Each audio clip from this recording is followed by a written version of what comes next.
মুহূৰ্তত আহি পৰিছে কেইবাটাও গুৰুত্বপূৰ্ণ খবৰ। এনেধৰণৰ খবৰসমূহ নিতৌ চাবৰ বাবে চেনেলটো এটা ছাবস্ক্ৰাইব কৰি ওচৰত থকা বেল আইকনটো প্ৰেছ কৰি ৰাখিব।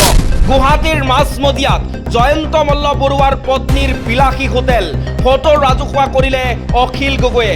৫ জুলাই শনিবাৰে এক সংবাদমেল সম্বোধন কৰি মন্ত্ৰীগৰাকীৰ পত্নীয়ে বিলাসী হোটেল নিৰ্মাণৰ এক বিস্ফোৰক অভিযোগ উত্থাপন কৰিছে বিধায়ক অখিল গগৈয়ে। আকৌ মন্ত্ৰী জয়ন্ত মল্ল বৰুৱাৰ পত্নীৰ বিৰুদ্ধে বিস্ফোৰক অভিযোগ উত্থাপন কৰিছে বিধায়ক অখিল গগৈয়ে। ৫ জুলাই শনিবাৰে এক সংবাদমেল সম্বোধন কৰি মন্ত্ৰীগৰাকীৰ পত্নীয়ে বিলাসী হোটেল নিৰ্মাণৰ এক বিস্ফোৰক অভিযোগ উত্থাপন কৰিছে বিধায়ক অখিল গগৈয়ে।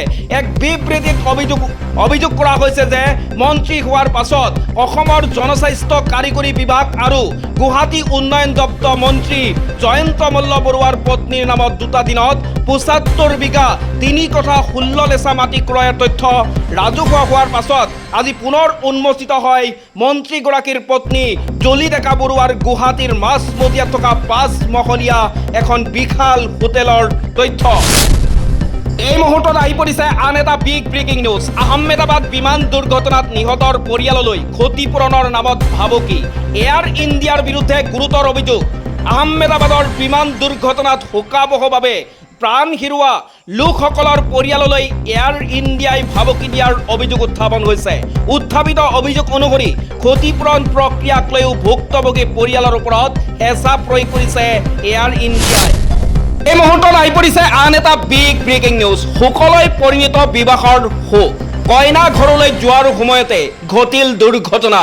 প্ৰাণ হেৰুৱালে দৰা বগ্নীসহ ৫ জনে। বিবাহৰ উদ্দেশ্যৰ কইনা ঘৰলৈ যাত্ৰা কৰিছিল বৰযাত্ৰীৰ বাহন। পিছে বিবাহৰ সকলো আনন্দক ক্ষণিকৰ ভিতৰতে শোকলৈ পৰিণত কৰি তোলে এক ভয়ংকৰ পথ দুৰ্ঘটনাই। এই দুৰ্ঘটনাই প্ৰাণকাৰিণীয়ে স্বয়ং দৰাৰে লগতে দৰাৰ বগ্নী আৰু তেওঁৰ ২ সন্তানসহ মুঠ ৫ জন লোকে থিতাতে প্ৰাণ হেৰুৱাই এই ভয়ংকৰ দুৰ্ঘটনা। এই মুহূৰ্তত আহি পৰিছে আন এটা গুৰুত্বপূৰ্ণ খবৰ। আৰ্জেণ্টিনাত উপস্থিত প্ৰধানমন্ত্ৰী নৰেন্দ্ৰ মোদী।